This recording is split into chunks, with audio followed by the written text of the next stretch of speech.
નમસ્કાર વિદ્યાર્થી મિત્રો, તમારું ખૂબ ખૂબ સ્વાગત છે મારી આ ચેનલ સ્ટડી વિથ નેન્સીમાં. જો હજી સુધી તમે મારી આ ચેનલને સબસ્ક્રાઇબ ના કરી હોય તો જલ્દીથી સબસ્ક્રાઇબ કરજો. આજે આપણે પ્રકરણ નંબર 14 સંભાવનામાં સ્વાધ્યાય 14.1 નો પહેલો દાખલો જોઈશું. તો અહીં જોવો, આપણને પહેલા દાખલામાં સૂચના આપેલી છે કે નીચેના વિધાનો પૂર્ણ કરો. કે નીચે આપણને જે ખાલી જગ્યા આપેલી છે એ ખાલી જગ્યા પૂર્ણ કરવાની છે. તો એમાં તમે જોશો કે આપણને પહેલું આપેલું છે, પહેલું વિધાન કે ઘટના ઈ ની સંભાવના વત્તા ઘટના ઈ નહીંની સંભાવના બરાબર ખાલી જગ્યા. કે કોઈ ઘટના ઈ છે અને કોઈ ઘટના ઈ નહીં છે, તો એ બંનેની સંભાવનાનો સરવાળો પ્લસ સરવાળો, તો બંનેનો સરવાળો કેટલો થાય? તો એને તમે આ રીતે પણ દર્શાવી શકો. ઘટના ઈ ની સંભાવના એટલે ઘટના ઈ, અને આપણે ઘટના ઈ ની સંભાવના આપણે ઈ દ્વારા દર્શાવીએ, ઘટના ઈ નહીંની સંભાવના આપણે ઈ ડેશ વડે દર્શાવીએ. તો હવે આવી રીતે દર્શાવતા હોઈએ તો બંનેનો સરવાળો કેટલો થાય? 1 થાય. એમાં આપણે ઘટનાને કેના વડે દર્શાવીએ? પી દર્શાવીએ, એટલે પી ઓફ ઈ અને પી ઓફ ઘટના ઈ નહીં, એટલે બંનેનો સરવાળો કેટલો થાય? 1. એટલે આને ઈ ની સંભાવના ઘટના ઈ એટલે પી ઓફ ઈ, અને ઘટના ઈ નહીં આપણે ઈ ના ઉપર આવી રીતે ડેશ દર્શાવીએ છીએ. એટલે કોઈ ઘટના થાય છે એની સંભાવના અને કોઈ ઘટના નથી થતી એની સંભાવના બરાબર કેટલો થાય? 1 થાય. એટલે એની સંભાવના 1 થશે.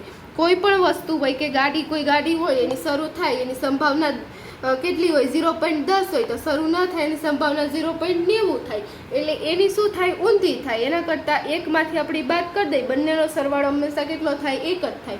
આપણે માની લો કે કોઈ આપણે સિક્કો ઉછાળીએ અને એમાં કેટલી થાય? આપણે કોઈ સિક્કો ઉછાળ્યો, એમાં આપણને હેડ આવે એટલે કાંટો આવે અથવા છાપો આવે, તો કાંટો આવે એની સંભાવના કેટલી થાય? 0.5, એટલે અડધી થાય. અને અડધી વાર છાપો આવે તો બંનેનો સરવાળો કેટલો થઈ ગયો? 0.5 ને 0.5 કેટલો થઈ ગયો? 1.0, એટલે 1 થઈ ગયો.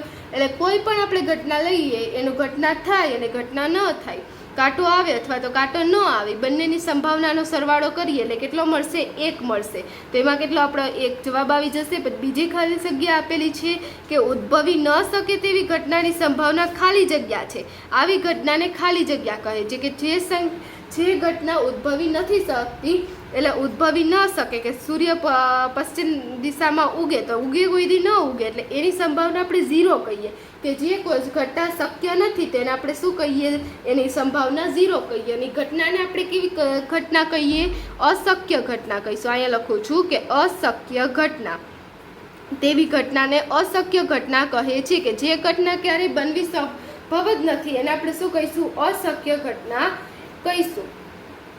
કે જે શક્ય નથી એટલે અશક્ય ઘટના, અને એની સંભાવના હંમેશા કેટલી હોય? 0. એટલે ઉદ્ભવી ન શકે તેવી ઘટનાની સંભાવના 0 છે. આવી ઘટનાને અશક્ય ઘટના કહે છે. એવું જ આપણને ત્રીજું આપેલું છે, ત્રીજું વિધાન કે ચોક્કસપણે ઉદ્ભવતી ઘટનાની સંભાવના ખાલી જગ્યા છે. આવી ઘટનાને ખાલી જગ્યા કહે છે. કે જે ચોક્કસપણે જે ઘટના થઈ જ છે તો એની સંભાવના 1 આવે, અને આવી ઘટનાને આપણે શું કહીએ છીએ? ચોક્કસપણે થાય છે, એટલે ચોક્કસ ઘટના અથવા તો શક્ય ઘટના પણ કહી શકો. પણ અહીંયા આપણે ચોક્કસ ઘટના લખીશું, ચોક્કસ ઘટના. એટલે આપણું શું થઈ જશે? કે ચોક્કસપણે ઉદ્ભવતી ઘટનાની સંભાવના 1 છે. આવી ઘટનાને ચોક્કસ ઘટના કહે છે. કે કોઈ સંખ્યા ઉદ્ભવવા કોઈ વસ્તુ છે કે જે ચોક્કસ છે. જેમ કે આપણે જે સૂર્ય છે એ પૂર્વ દિશામાં ઉગે છે તો એ નક્કી જ છે કે ત્યાં પૂર્વ દિશામાં જ ઉગવા છે. એટલે એની ઘટનાની સંભાવના કેટલી થઈ ગઈ? 1. આવી ઘટનાને આપણે કઈ કહીએ? ચોક્કસ ઘટના કહીએ. પછી ચોથો દાખલો છે. ચોથો દાખલો શું છે? કે પ્રયોગની તમામ મૂળભૂત ઘટનાઓની સંભાવનાઓનો સરવાળો ખાલી જગ્યા છે.